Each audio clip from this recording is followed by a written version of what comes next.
Good morning, folks. Well, we are at DEFCON 2 here in Helena, Montana, which means that it's deep cleaning weekend. And I was very nicely asked to do my bit, which was to get all of my models off of the top of the piano and those two shelves and the spaces on the big built-in bookcase that I had appropriated for some other models, and move them and do the dusting, which I have done now. May be redone by the Inspector General, but those shelves are pretty clean. And I have not moved my models back yet because I see, yeah, they've all accumulated, and I don't want to say even a millimeter of an inch, but I mean a millimeter of dust, but they've all got a light dust caking, which I'm going to take care of with a very soft brush.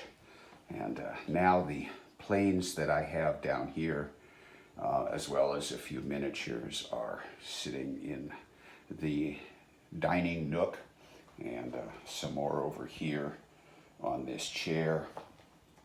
I've discovered that these plastic cases I bought work really well for 1/32nd scale Formula One cars. You can stack 6 of them in there. But 1/48th airplanes, even small ones like the Fokker D8 and the triplane, basically only 2. So the real alternative for covered, I think, is the bigger, expensive glass cases. But we really don't have room for them. Anyway, those are dust-free in there, but I don't have room for any more, really. And those things, yeah, they protect everything, but then they take up a lot more shelf space, even stacked, than when the models are bare. So what do we got here? This is the mixture of mostly, well, half and half Aurora and Eduard World War I planes. There may be 1 or 2 others. Oh, there's a Rodin. I think that might have been, oh no, that was the reissue of the Aurora kit, that Newport 28. And I forget who did the reboxing. Most of the Aurora planes have aftermarket decals. That reminds me, this is the Aurora Fokker D7 with Eduard decals. And I have yet still to build an Eduard D7 in Fokker D7 in either 1/48th or 1/32nd. Well, that would be wing, not wings. Here you can see, yeah, I relied a lot on Eduard decals, both for an Aurora Albatross D3 and for the little Revell Fokker D7. Probably the best weathering job I did on any of the planes, and probably entirely by accident. Didn't even mask. I think I just used a bit of a brush, freehand brushing with some shading to get that effect. And it was oil. It was actually oil shading, so that worked out pretty well.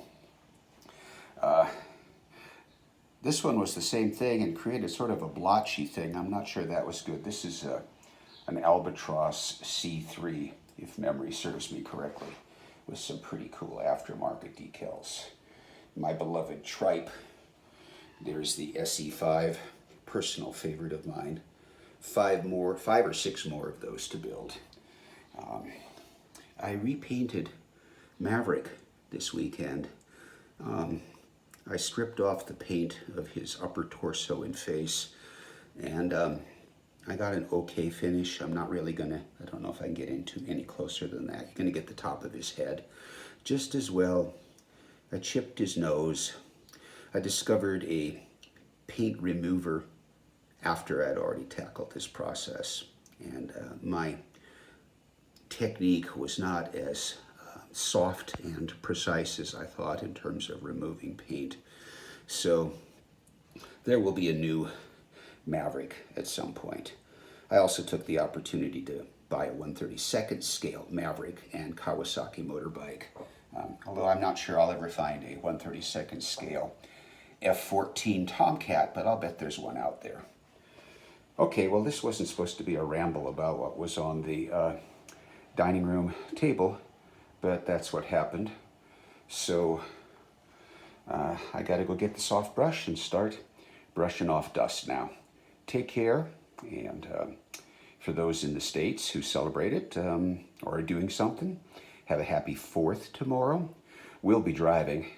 Thunderstorms out here, but that's okay. A little welcome cool rain after a few hot days. Bye for now.